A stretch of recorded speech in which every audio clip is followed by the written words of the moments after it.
Our first guest tonight is a very gifted actor and writer. He said we'd better call him, and so we did. Ladies and gentlemen, please welcome Bob Odenkirk.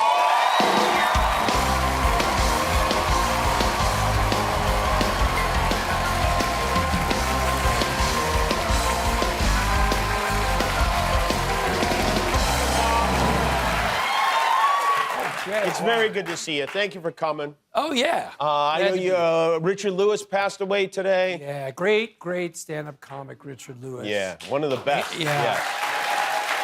And just such a wonderfully lovely person. He was so sweet. Yeah. He loved everybody and supported everybody. You know, when I came out here after writing at Saturday Night Live in 1991, there was a scene happening of alternative comedy. Janine Garofalo was kind of the main person leading the way. Right. And I remember watching her up on stage and she had notes and I'm like, wow, no one's ever done that. And talking about her day and her personal life. And later I remembered and looked at tapes and Richard started that.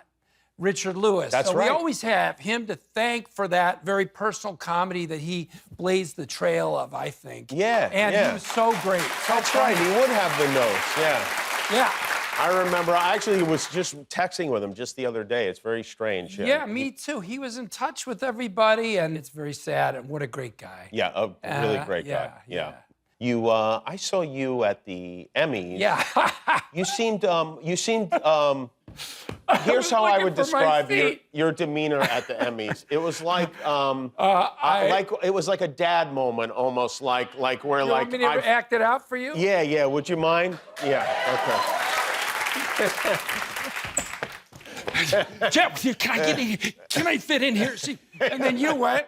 I said, do you need a seat? I do, but I can't. I'm looking at my ticket. I mean, it's over. And then you were gone.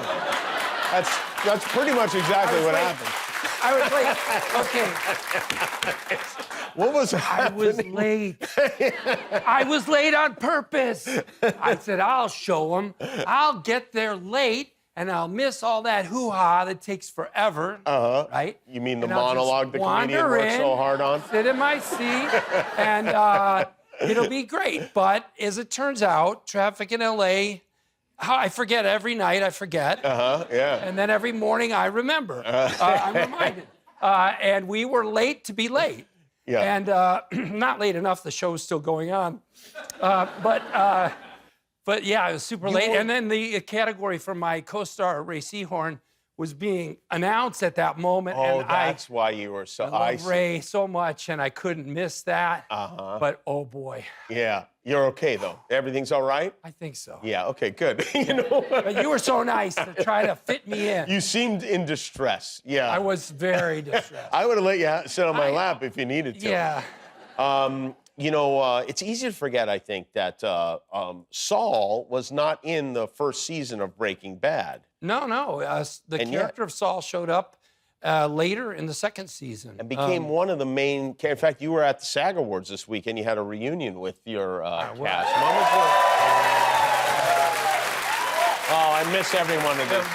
I wish the show went on forever. I really do. Very good people to include me, because I really was popping in, and I felt very much like a guest in their company. Did you always? Maybe towards the end I felt more part of the show, but the truth is they established that show and everything about it, the tone and the integrity of the work before I ever Were you a fan of the show going into being on it?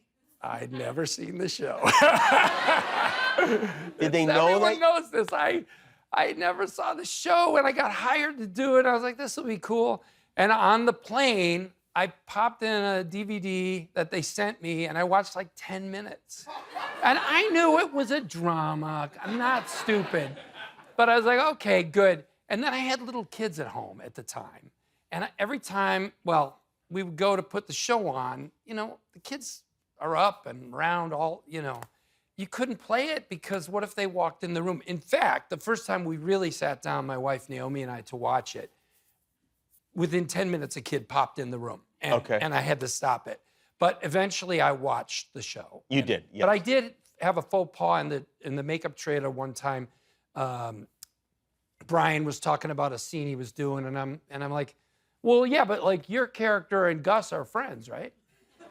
And he looked at me. This was the 3rd season. And he goes, "You've never watched this." And I just laughed. I didn't answer him. You didn't cop to it? No. You cursed on the SAG Awards. I did. I guess that's okay now because it's on Netflix, huh?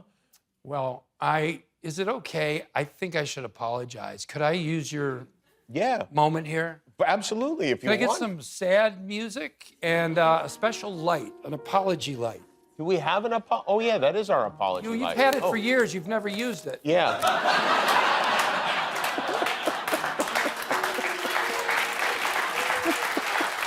Hello, America. The other night at the SAG Awards, as part of a great reunion of the Breaking Bad cast, I, Bob Odenkirk, besmirched the evening's abundant pleasantries by saying the F.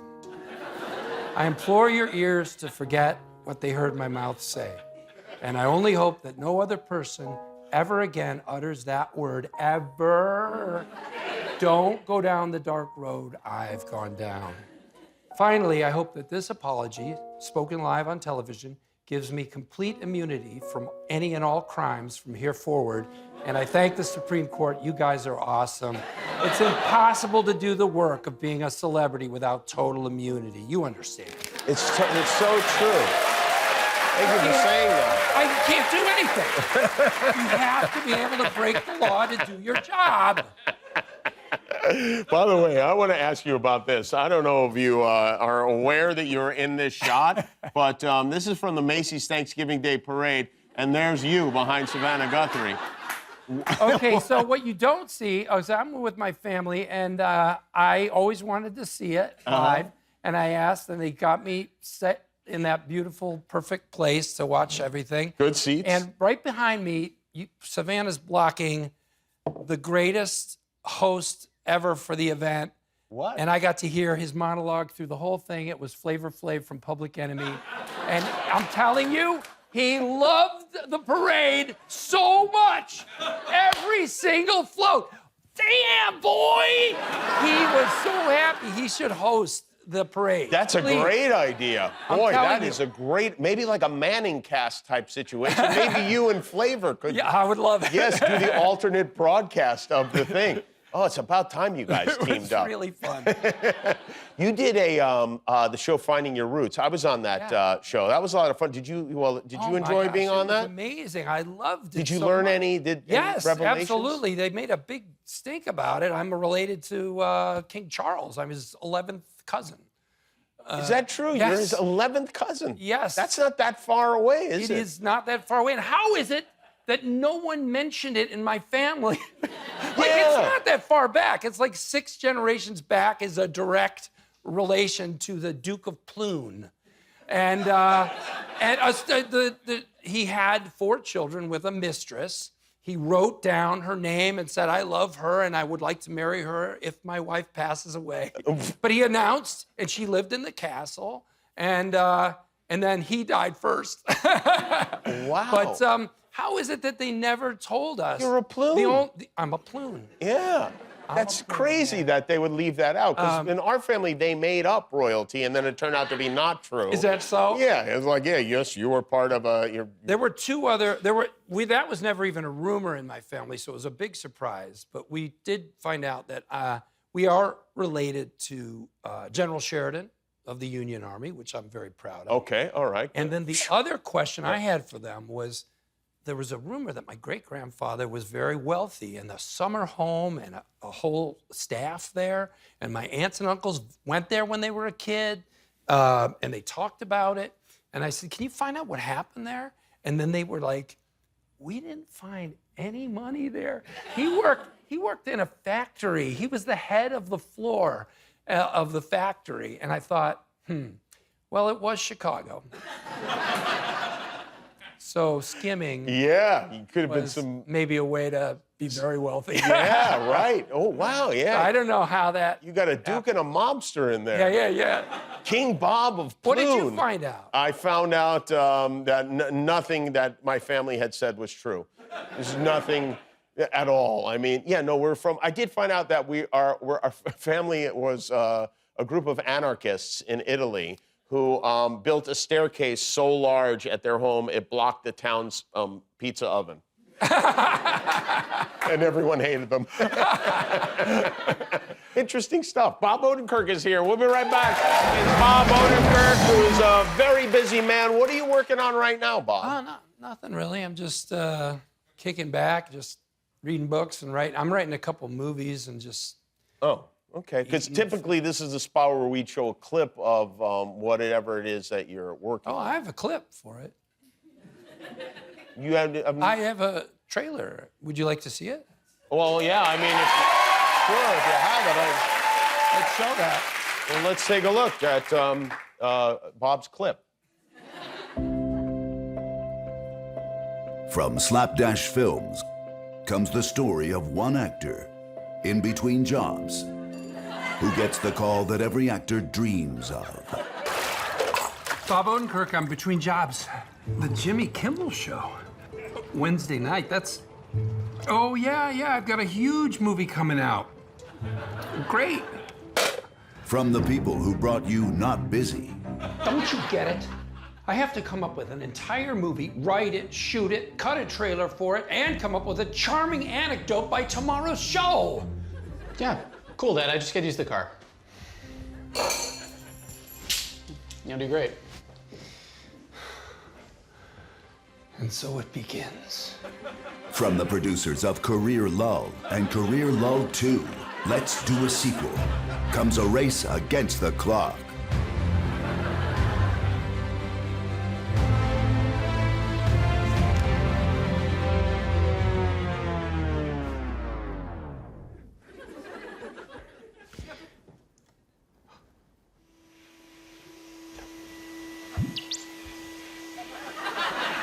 You'll help me, right, Roomba?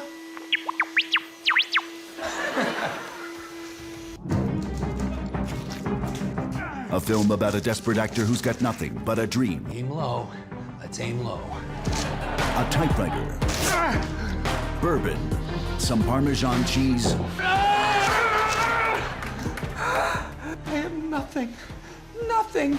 And a Roomba. Stop cleaning. We have a movie to write. That's right. Nothing is something. Roomba, you're a genius. The New York Times raves, this isn't a film. The Denver Tribune crows, I found the sex scene with a vacuum highly confusing. The LA Times proclaims, move along, nothing to see here. Nothing to promote, because sometimes nothing is better than something. Roomba, you've cleaned up another mess.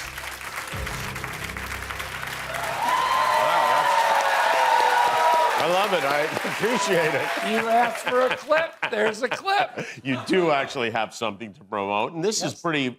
This is a family project that you put together, correct? Yes, it is. I wrote these poems with my kids when they were little, and we rewrote them now that they're adults, and my daughter did the illustrations. Yeah, I was going to guess that maybe you were related to Aaron Odenkirk, and you are. Well, your daughter did a great job with the illustrations Thank here. you. That's a lot of fun. You started doing this with them when they were kids? Yeah, we would do reading time, and then we'd write a poem, and I kept them all, and some were pretty good, and we punched them up.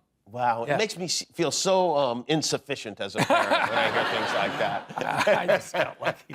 Well, there it is. It's a New York Times bestseller, Zillet and Other Important Rhymes. Bob will be appearing in Tucson, Arizona. You know, I moved here from Tucson, Arizona. Yeah, Tucson's a great city. Tucson at the Tucson Festival of Books. That's right. On Saturday, March 9th. Bob See you soon. Odenkirk, everybody. Thanks for being here. We'll be back with Theo James.